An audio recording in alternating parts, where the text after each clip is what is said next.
All right, more NBA. Truly amazing. How about the Suns and Hornets? LaMelo Ball would have himself a game. Halfway through the second, Hornets down 2. Ball drains a deep 3. I mean, that's deep. Hornets in front by 1. Later in the quarter, Hornets up by 5. Ball driving to the rim. He can't make them all. He gets his own rebound, puts it back up, and draws the foul. LaMelo Ball had 32 points and 10 boards.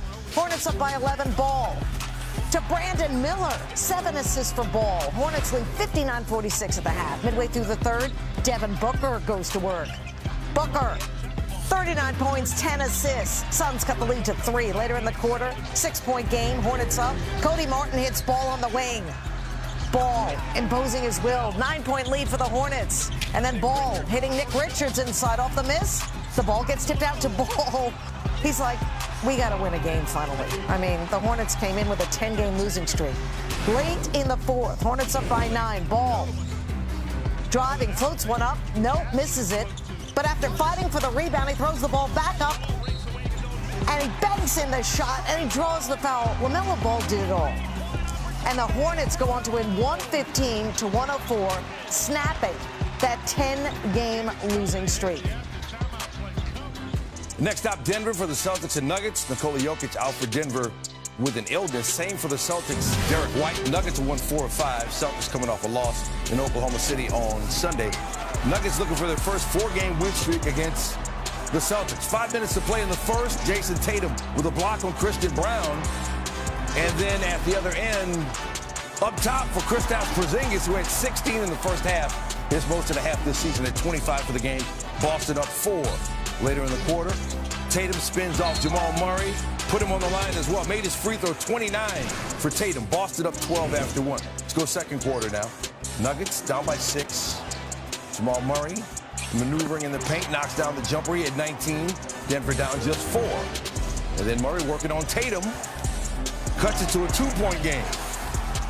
Minute left in the half. Nuggets down 3. Peyton Watson with a block on Tatum. Denver going the other way. Russell Westbrook pushing it. He had 26. Nuggets tied it at 57 to end the half after trailing by as many as 15 in the first half. Early third, Drew Holiday with a steal off Westbrook to Jaylen Brown. Relatively quiet night for Brown, except for that. He had 14, Boston up 3.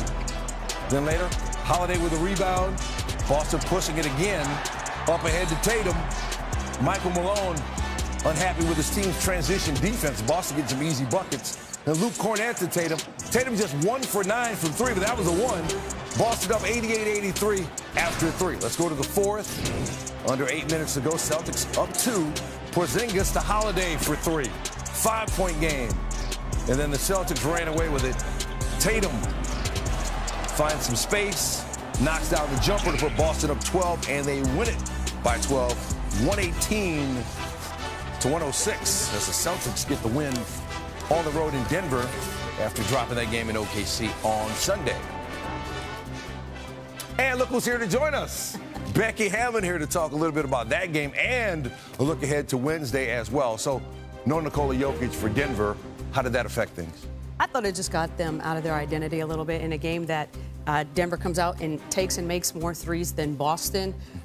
You'd think it'd have a different outcome. But what they didn't get is those easy points in the paint. I thought it affected their ball movement. They took quicker shots. That affects your transition defense. So kind of a snowball effect of things that maybe went wrong for Denver tonight.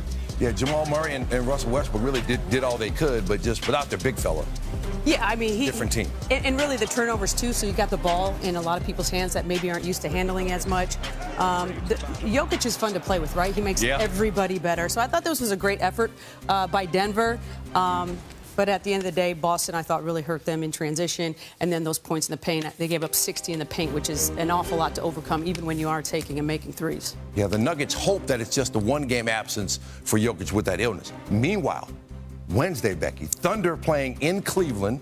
Oklahoma City's won 15 in a row. Cleveland has won 10 in a row. What are you going to be watching for that game? Oh, man, I'm so excited for the offense and the defense of Oklahoma City. But talk a little bit about Cleveland's offense. So their production is up 10 points per game this year. Okay. How does that happen? Well, they're leading the league in field goal percentage and three-point percentage, top 5 in assists. So what does that say? They're taking a lot of really great quality shots. They're hitting shots, And you have multiple guys having career seasons from the three-point line. So that equates to a lot of winning. They've really bought into sharing the ball, moving the ball. And at the end of the day, this isn't rocket science, but the open guy tends to make higher percentage shots than, a guarded guy. And they've really bought into moving that ball. They got an answer for Shai Gilgeous-Alexander? Does anybody have an answer for Shai? I'm excited, though, because Cleveland's no slouch on the defensive end either.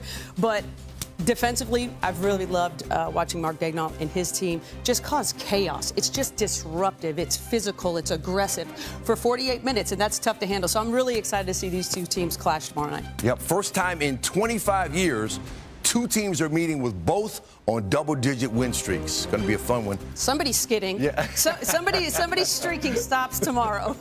All right, we'll see, Becky. Great to see you. Thanks for the breakdown. Yeah, thank you.